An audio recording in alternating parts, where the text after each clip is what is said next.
Welcome back. All right, news of the day video for all you fine people on the internet for your Monday, December the 16th. Starting off with waiver news out of Minnesota, Devin Shore on waivers today, the only player on waivers. I think he probably clears unless there's a team out there who has a player in the bottom six they feel like Devin Shore would be better than, but I can't speak for other GMs. I think Shore probably clears, probably ends up getting sent down. But we shall see. 3 stars of the week this week. Leon Draisaitl of the Edmonton Oilers, thus the Draisaitl jersey, is your number 1 star. 3 games, 3 goals, 6 assists, 9 points for Draisaitl this week. Those numbers are very good. Nathan MacKinnon, second on the list. 3 games, 4 goals, 5 assists, 9 points. McKinnon's been excellent for Colorado. And Linus Ullmark, who has really recovered after a slow start now. 3-0 record, .967 save percentage for Ullmark with Ottawa. And he did have the 1 shutout, very nearly had 2. And so, yeah, Ullmark has been, I think he just had the 1 this week. I don't think he's had 2 this week. But either way, 3-0, .967 save percentage. Those numbers are fantastic. And that's what they were hoping for when they picked him up from Boston and then when they signed him to that extension. So he is playing up to both the trade and the extension at this point for the Ottawa Senators. Injury news, Marcus Pettersson of the Pittsburgh Penguins, dealing with a lower body injury. He's listed as week to week. He's been the subject of a lot of trade rumors. And keep in mind that trade rumors are out there all the time. And every time that somebody in the media speaks about, hey, I think maybe, just ask the Vancouver market today about Elliot Friedman. And as soon as somebody speculates, well, what if a team did this? Then that's out there. Then it's, okay, so if this trade happens, who do you think wins? It's ridiculous. But Pettersson's name has been tied to trade rumors. Him being injured right now probably cools those down at least until after the roster freeze is done. We'll talk about the roster freeze at the end of this video. But Pittsburgh, a team that's been pretty good lately, it might pull Pettersson off of the trade block if, in fact, he was there at all. Because I haven't seen anything that traces back to Pittsburgh necessarily. It's just all been rumor and speculation at this point, which I try not to do on this channel. I really do. Stolarz is on the injured reserve for Toronto. They put him on there yesterday when they called up Hildeby. And there's apparently an update coming in the next couple of days. So it could be today or tomorrow, maybe the next day. We'll get some sort of an update with Stolarz, who's having an amazing year for the Toronto Maple Leafs. And having him out of the lineup for any period of time is going to be tough. But last night, Hildeby looked all right after a bit of a shaky start. And we know Woll can play pretty well too. Woll's numbers have been good this year. So for Stolarz, it does give him a bit of breathing room where he should be able to come back when he's healthy and ready, rather than feeling that pressure to come back early. So we're almost into that quarter century mark, right? So we're going to hit 2025 in a couple weeks' time here. And so between December 30th and January 31st, the NHL is going to announce the quarter century teams for each franchise, which includes Utah. Are they an expansion team or not? Because I saw Utah on the calendar and I'm thinking, wouldn't their team, if they're an inaugural first-year team, wouldn't it just be the roster? Wouldn't that be the most anticlimactic reveal ever? And their quarter-century team is, we didn't think this through. It's their current team. Bye, everybody. Like, I don't know. Are they going to include Arizona players? Because Arizona is technically deactivated, inactive. I can't figure this league out. So, yeah, we'll see if the Utah quarter-century team includes players who played with Arizona in the 2000s. It changes dramatically when you include the Arizona players who played in that team from 2000 until now. So we'll see what they do. And if you want to vote of your own, between February 12th and 26th, there will be a fan vote to name the top 25 players of the first 25 years of the 21st century. So that way we have something to fight about and argue about on the internet endlessly. There will be arguments for a long time. When the NHL announced the top 100 players in NHL history in 2017, there were a lot of arguments about players that were left off, especially Malkin. So look for the NHL's, top 25 players or the quarter century teams when they get announced to have some omissions that people are like, wait, what? Why? Why isn't this player in there? So, yeah. Let me know your thoughts regarding that. Are you going to vote on it? Are you excited to see who the quarter century teams, what they look like? I'm mildly interested to see who they are. I'm not going to do videos on my own of who I would put on those teams because I think my team's going to end up looking very similar to what the NHL's version would be. So, but let me know your thoughts in the comment section below.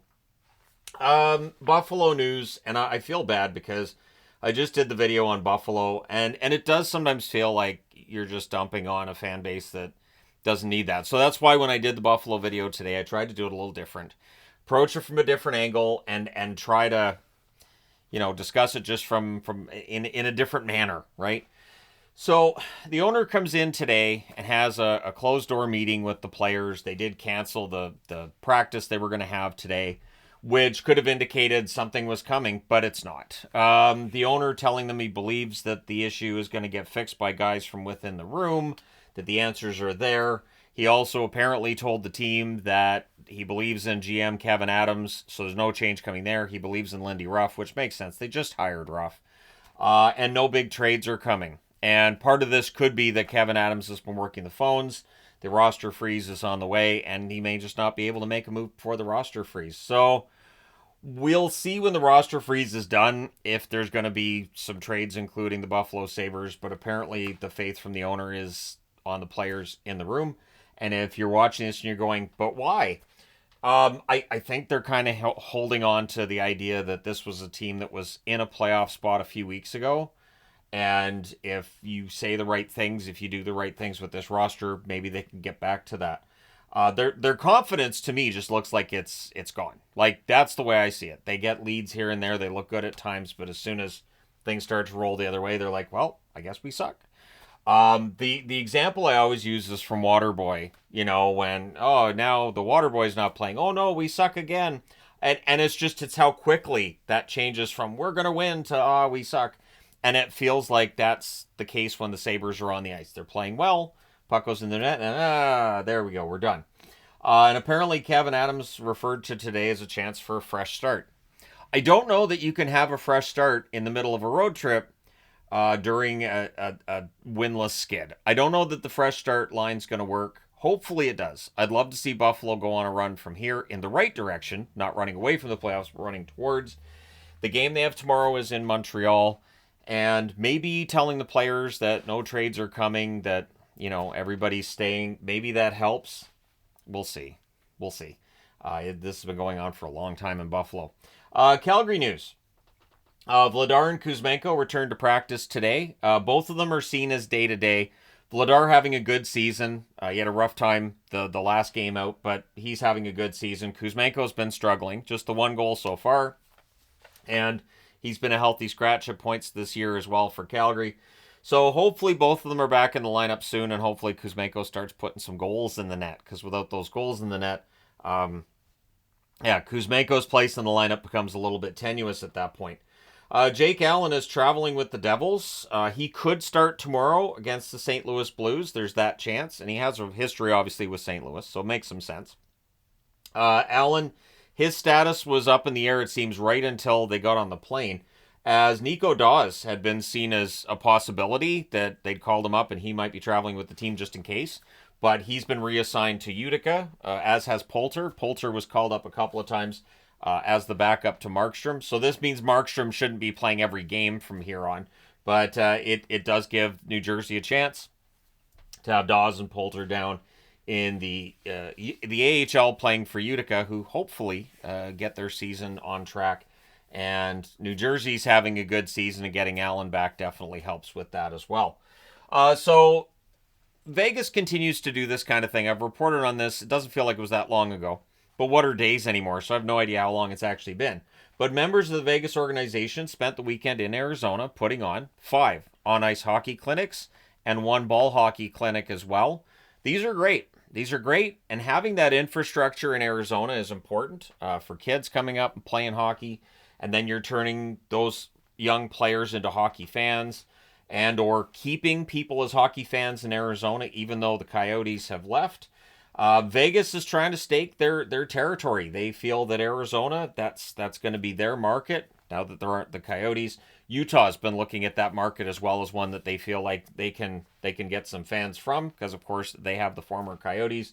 But getting these clinics done, as Vegas has done this past weekend and have been doing as well.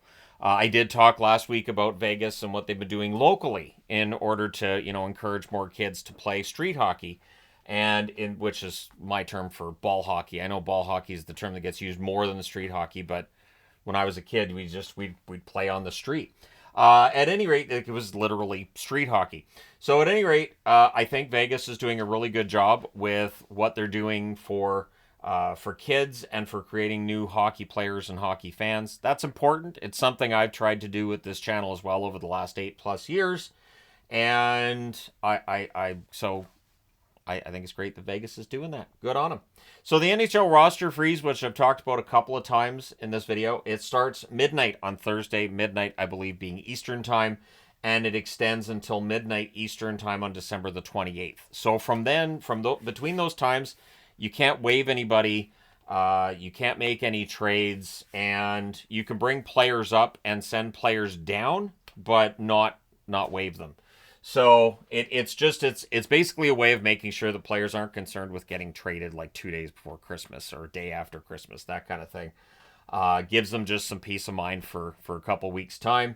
And I think it's a good thing that the NHL has in place. And so there might be some trades this week as teams want to beat that roster freeze.